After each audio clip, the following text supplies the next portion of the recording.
Breaking news. For the past 15 years, the world has been conditioned to witness the same haunting pattern. Every time conflict erupts in the Middle East, the visuals repeat themselves. Skyscrapers in Gaza collapsing into dust, children running helplessly through rubble, and world leaders issuing statements that eventually fade into history as empty words. But today, March 17, 2026, something has changed.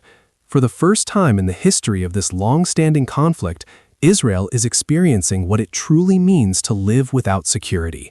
This is no longer about isolated, sporadic attacks that can be intercepted and forgotten. This is something far more intense.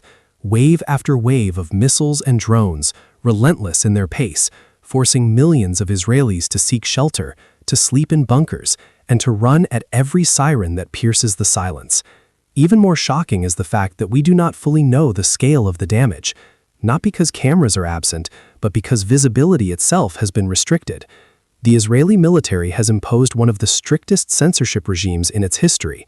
A foreign media manager present in Israel admitted openly that the coverage of this war has not been entirely truthful. So the real question arises, what truly happened in the skies over Tel Aviv? And how has Iran suddenly developed the capability to carry out operations that were once considered nearly impossible? This video aims to provide a deeper geopolitical analysis and historical context of the Middle East conflict. It does not support or promote violence against any nation or group. It is intended purely for education, awareness, and critical discussion. Indian journalist Praj Mohan Singh was present in Israel when the 54th wave of attacks began. He described his experience as surreal, almost unreal. Journalists were strictly prohibited from approaching missile impact sites. Filming the destruction was not allowed. Even hospitals were placed under heavy security, with media personnel denied entry. He described it as a ghost war, a conflict you could hear and feel, but not show. We heard the explosions, we smelled the gunpowder, but we couldn't show the world what was really happening, he wrote. Despite these restrictions, some Israeli civilians continued to record fragments of reality using their mobile phones. From the limited footage that managed to bypass censorship, glimpses of truth emerged. An apartment in Rishon LeZion with its roof completely collapsed, a massive fire in Holland that consumed 3 homes simultaneously, and entire neighborhoods in Tel Aviv plunged into darkness due to widespread power outages. In Bnei Brak, an elderly woman sat silently in her wheelchair on the sidewalk, her apartment destroyed by shrapnel. She did not scream. She did not cry. She simply whispered, "My house. My house." It is the same phrase that countless grandmothers in Gaza have repeated over the last 15 years. The only difference now is that the cameras are not allowed to capture it. The next question is crucial. How did Iran manage to execute such operations? The answer lies in 2 key missile systems that form the backbone of what is now being referred to as Operation True Promise 4, currently in its 56th wave. The first is the Sigil missile, a game-changer in every sense. This is a solid-fuel ballistic missile capable of reaching speeds up to Mach 12, which is 12 times the speed of sound. From the Iranian border to Tel Aviv, it can cover the distance in less than 10 minutes. Systems like Iron Dope were designed to intercept short-range, slower-moving projectiles. Against a missile of this speed and capability, the reaction window becomes almost non-existent. The second system is the Khorramshahr 4 missile, often referred to as a super-heavy missile, due to its ability to carry a warhead weighing up to 2 tons. According to claims by the IRGC, this missile successfully struck a Rafael missile depot in northern Israel, a facility known to house some of Israel's most advanced missile systems. If this claim holds true, the impact would not only have caused structural destruction, but disrupted a critical part of Israel's military supply chain. The data surrounding these attacks is staggering.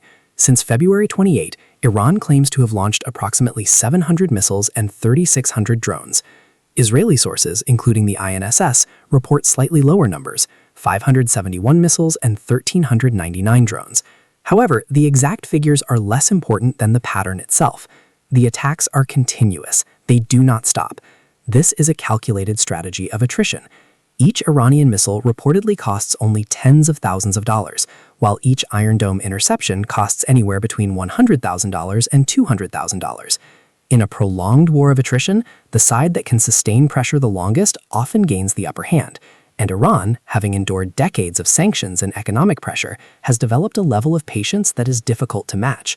Yet behind these numbers lies a deeply human tragedy, an event that changed everything. On March 11, 2026, a missile strike in a southern region resulted in fragments falling onto the grounds of the Minab Elementary School. While the intended target was reportedly military, the consequences were devastating. 165 schoolgirls and staff lost their lives. The average age of the victims was just 9 years old. Among them was the only daughter of a mother named Fatima in Tehran. She did not appear on television. She did not give interviews. She stood silently at the mass funeral alongside 164 other mothers, each holding photographs of their children. No slogans were shouted, no banners were raised. Only grief filled the air. Days later, during Quds Day demonstrations, those images spread across Tehran. Protesters held up pictures of the children from Minab. One young man shouted, "You were innocent, and your sacrifice will not be forgotten. Justice will come." What was even more striking was the reaction of ordinary citizens. Young people, many of whom are often critical of their own government, remained silent as they watched the news unfold. When they saw cities like Tel Aviv and Beersheba under attack, someone quietly remarked, "Perhaps it is time they understand the pain." A professor from Tehran University later explained this shift in sentiment. Regardless of political views, no human being can remain indifferent to the bombing of children's schools. It is a fundamental human response. This brings us to another critical question. Why is Iran unwilling to stop? Why are negotiations consistently rejected? The answer, according to many analysts, lies in history, particularly the example of Libya. In 2003, Muammar Gaddafi agreed to dismantle his weapons programs and open dialogue with the West. By 2011, he was overthrown and killed, and Libya descended into chaos that continues to this day. Iranian Foreign Minister Abbas Araghchi stated clearly, "We are not asking for a ceasefire. We are not even asking for negotiations." This is not merely a political stance, it is a doctrine shaped by decades of mistrust and collective memory. Meanwhile, the opposing alliance appears to be facing internal strain. President Trump is under increasing pressure as global oil prices surge beyond $100 per barrel, driven in part by disruptions in the Strait of Hormuz. His priority is to bring the conflict to a rapid end. On the other hand, Netanyahu is pursuing a long-term objective focused on regime change in Tehran. Two allies, yet two very different strategic goals. In contrast, Iran's position remains consistent. They will not halt their actions unless attacks against them stop completely and unconditionally. With a population exceeding 85 million and a network of regional alliances extending across multiple countries, Iran is not easily comparable to smaller conflict zones. The scale is larger and the consequences are far more severe. So where does that leave us? We may not have the power to stop missiles flying over cities like Tel Aviv or Tehran, but we do have the ability to seek truth.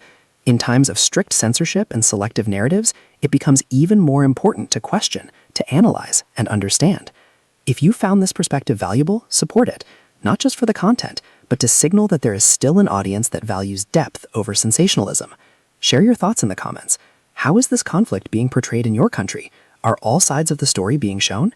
And if you want to stay informed with perspectives that go beyond headlines, consider subscribing, because this conflict is far from over.